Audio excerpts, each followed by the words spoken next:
Hi, this is Dr. Stabio. I want to give you an overview of Brainstem Anatomy.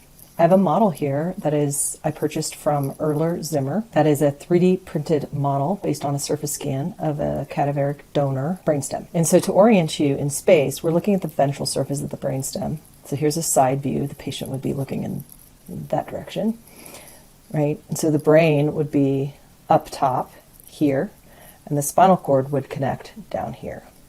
And so the brainstem is divided into three divisions. There's the midbrain here, the pons here, and the medulla. And these correspond to the developmental divisions mesencephalon, metencephalon, and myelencephalon. So here we are looking at the anterior or ventral view of the brainstem, and there's several structures that you should be able to identify. In the midbrain, you see these two big stalks of white matter tracts, which are the cerebral peduncles. And in between the two peduncles is the interpeduncular fossa. You can see the mammillary bodies of the hypothalamus. So these are not brainstem, these are diencephalon. These are part of the hypothalamus. And you can also see here, this is not brainstem, this is just a landmark. This is the optic nerve, the optic chiasm, and the optic tract. But it serves as a landmark to help orient you to where you are in the brainstem. So once again, here is the midbrain with the two cerebral peduncles and the interpeduncular fossa. This is the pons, and the bump of the pons that sticks out is called the pontine protuberance. You can see the middle cerebellar peduncles here, which are stalks of white matter that are going to be going to the cerebellum, which is sitting right here on the back of the brainstem. It's a little backpack of the brain on the dorsal aspect of the brainstem. And then the major distinguishing features of the medulla is that in the midline, there's continual white matter tracts here called the pyramids. And lateral to the pyramids, there are these oval structures that stick out that are the shape of a cocktail olive. And so these are called the olive. Inside the olive is the inferior olivary nucleus. So you have, these are bilateral structures, so you have an olive on this side and an olive on this side.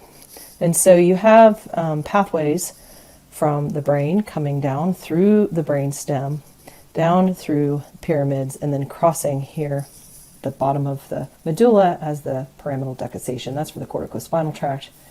And then you have some sensory pathways going up on the dorsal aspect of the brainstem for the most part. So on the dorsal aspect of the brainstem, now this is not brainstem up here, right? This is our fornix wrapping around the roof of the third ventricle. Sandwiching the third ventricle is the thalamus. And you can actually see the pineal gland right here. That is not brainstem, right? This is diencephalon in here.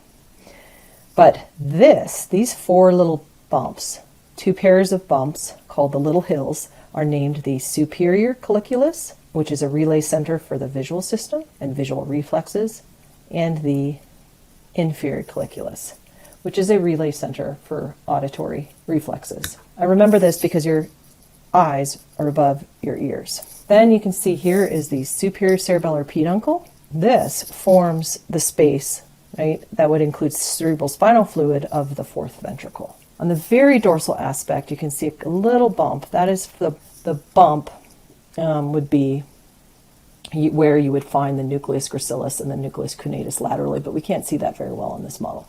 You can see really well this middle cerebellar peduncle, the superior cerebellar peduncle. And the inferior cerebellar peduncle is not quite so visible in this model. It would be here and here.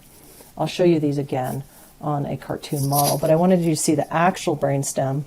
This is two sides, so this is this tiny little space that has jam-packed with so much important function.